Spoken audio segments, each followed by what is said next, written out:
Suku Jawa menjadi salah satu suku terbesar di Indonesia, dengan jumlah lebih dari 40% populasi di tanah air. Uniknya, orang Jawa tak hanya bertempat tinggal di Pulau Jawa, tapi tersebar di berbagai pelosok di Indonesia. Peradaban suku Jawa termasuk maju. Hal itu dibuktikan adanya peninggalan kerajaan-kerajaan besar yang masih dapat dilihat sampai saat ini, seperti Candi Borobudur, Prambanan, Mendut, Penataran, dan sebagainya. Sampai saat ini banyak orang tak tahu bagaimana sejarah dan asal-usul suku Jawa. Apakah berasal dari nenek moyang pribumi atau dari pendatang?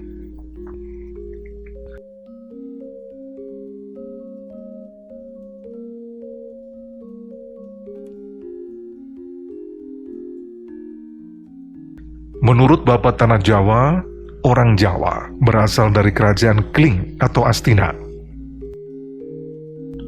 Ketika sedang berada dalam situasi pelik akibat perebutan kekuasaan, salah satu pangeran Kling yang tersisih akhirnya meninggalkan kerajaan bersama pengikut setianya.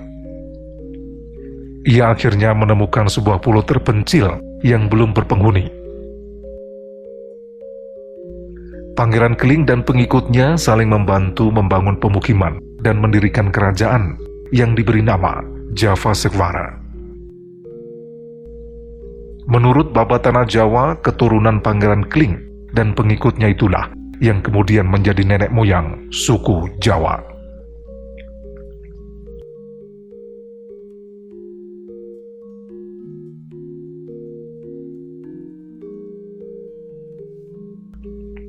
Saat tinggi muka air laut masih jauh lebih rendah dari sekarang, kepulauan di Nusantara masih menyatu dengan daratan Asia lainnya hingga Australia.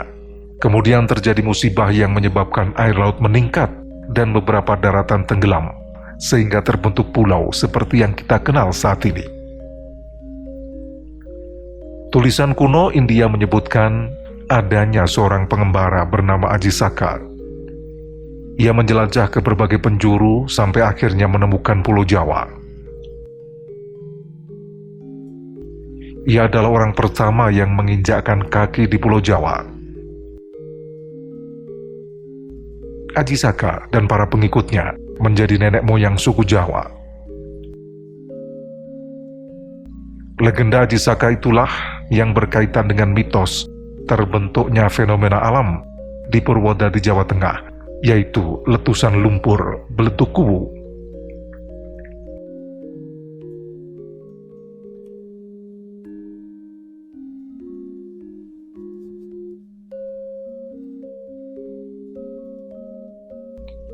Ada sebuah catatan yang berasal dari surat kuno di Keraton Malang yang menyebutkan asal-usul penduduk Jawa dari kerajaan Turki.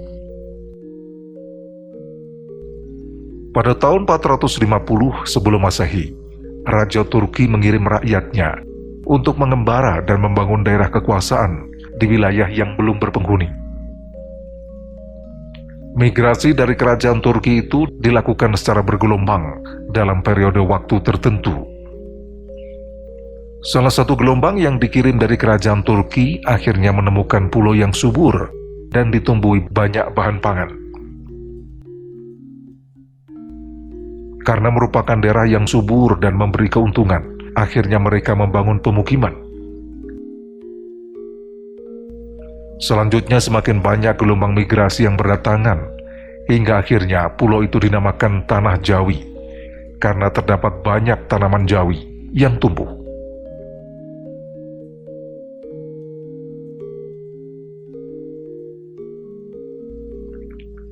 Menurut para arkeolog, leluhur masyarakat Jawa berasal dari orang Indonesia sendiri.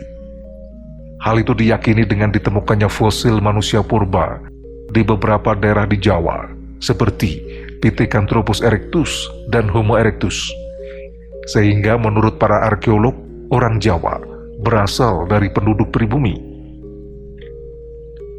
Penemuan fosil Homo erectus di Trinil pada tahun 1891 oleh Eugene Dubois memperkuat teori itu. Perbandingan DNA juga dilakukan antara fosil Homo erectus dengan suku Jawa modern. Hasilnya ternyata tidak terdapat perbedaan jauh antara satu sama lain. Itu yang meyakinkan para arkeolog asal-usul suku Jawa berasal dari pribumi.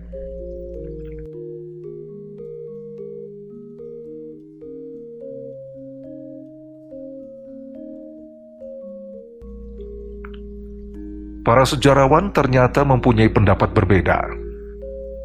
Menurut von Hengelden, telah terjadi migrasi penduduk dari Tiongkok bagian selatan, tepatnya wilayah Yunan, menuju beberapa daerah di Nusantara. Orang dari Yunan itu tersebar di berbagai wilayah seperti Sumatera, Sulawesi, dan pulau-pulau lainnya. Migrasi itu dilakukan besar-besaran dan terjadi sejak zaman Neolitikum di tahun 2000 sebelum Masehi sampai zaman Perunggu pada tahun 500 sebelum Masehi. Teori itu diperkuat oleh Dr. Hacker yang menyebutkan bahasa daerah di Indonesia mempunyai kemiripan satu sama lain. Hal itu diperkirakan karena bahasa-bahasa itu berasal dari rumpun yang sama, yaitu Austronesia.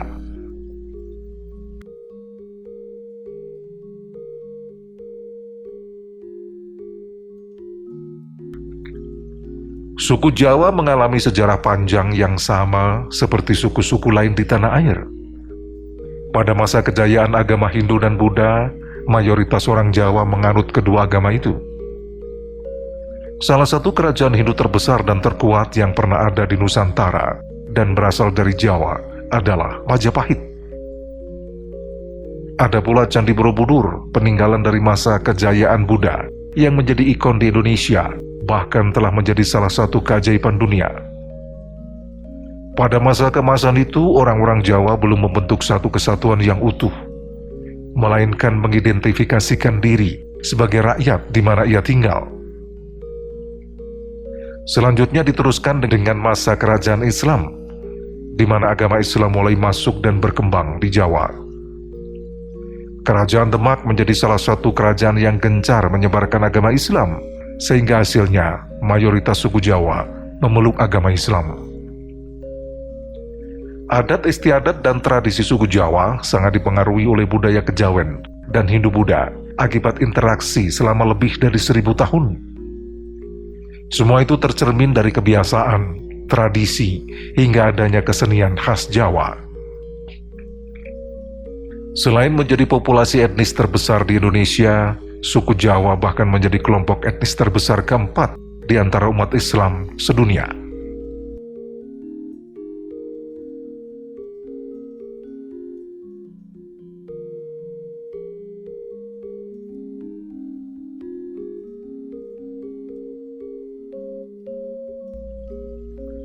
Dalam percakapan sehari-hari, suku Jawa menggunakan bahasa Jawa, bahasa daerah yang masih lestari bahkan sejak puluhan tahun lalu, yang telah dipelajari dan menjadi salah satu bidang studi di sekolah di beberapa negara. Dalam penggunaannya, bahasa Jawa mempunyai beberapa tingkat tergantung siapa lawan bicaranya. Tingkatan dalam bahasa Jawa antara lain bahasa Jawa Ngoko, yaitu bahasa Jawa sehari-hari yang tingkatannya berada di paling bawah. Digunakan saat berbicara dengan yang usianya lebih muda. Di masa lalu juga digunakan kalangan bangsawan atau kalangan atas dalam status sosial masyarakat Jawa jika bicara kepada orang yang status sosialnya berada di bawahnya.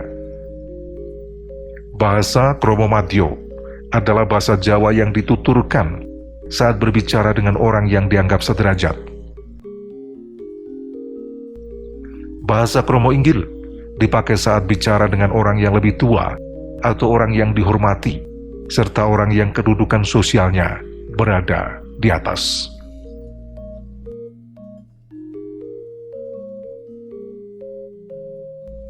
Orang Jawa mempunyai aksara Jawa yang terdiri dari 20 huruf. Meski masih ada, aksara Jawa sudah jarang digunakan dalam penulisan. tapi masih diajarkan sebagai bentuk pelestarian tradisi dan kebudayaan Jawa.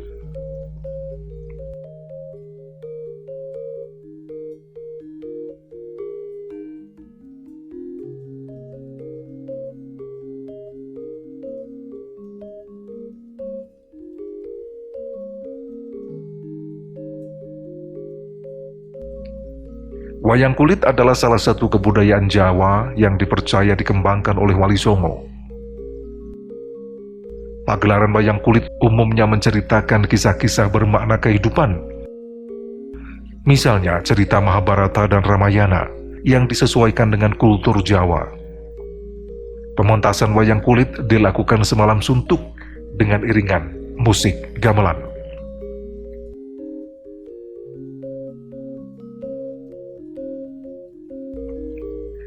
Dalam budaya suku Jawa terdapat seni musik tradisional yang dinamakan gamelan. Menurut sejarah, gamelan digunakan Wali Songo untuk mengenalkan agama Islam. Gamelan terdiri dari beberapa alat musik seperti gong, kendang, bonang, kenong, kempul, gambang, dan lain-lain.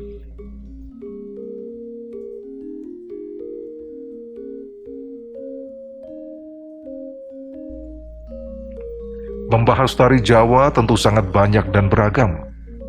Namun karakteristik seni tari dari Jawa adalah gerakan lemah gemulai. Namun beberapa di antaranya terdapat gerakan yang tangkas, yang menggambarkan jiwa kesatria.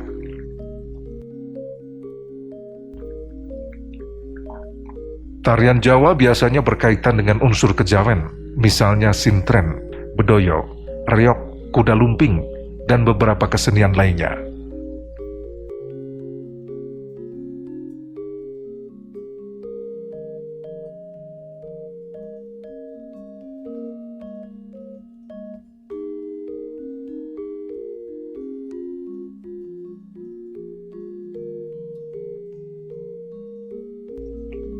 Senjata khas Jawa adalah keris. Keris dianggap sebagai pusaka yang sangat penting dalam kebudayaan Jawa. Keris juga dipercaya mempunyai kekuatan magis.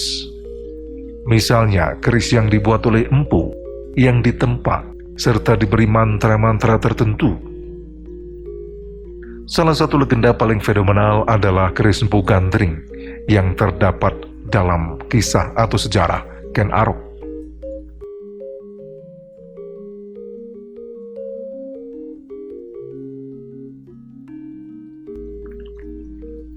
Budaya kejawen adalah ajaran kepercayaan yang berkembang secara turun-temurun di masyarakat Jawa. Ajaran itu adalah gabungan antara adat istiadat, budaya, pandangan sosial, dan filosofis orang Jawa. Ajaran itu dianggap sebagai agama atau aliran spiritual yang mendekatkan masyarakat Jawa kepada Sang Pencipta.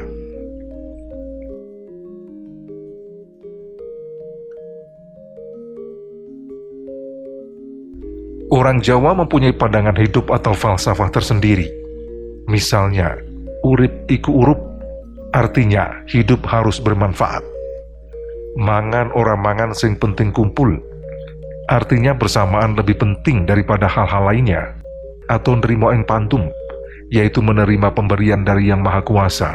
Atau dengan kata lain, manusia harus terus bersyukur atas seluruh pemberian Tuhan Yang Maha Kuasa.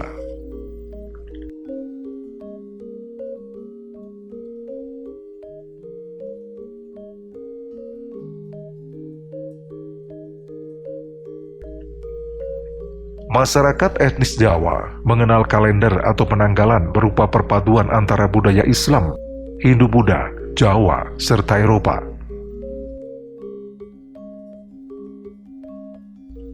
Dalam sistem kalender Jawa, siklus hari ada dua, yaitu siklus mingguan yang terdiri dari 7 hari pada umumnya, serta pekan Pancawara yang terdiri dari 5 hari pasaran, yakni Paing, Pon, Wage, Kliwon, dan Legi.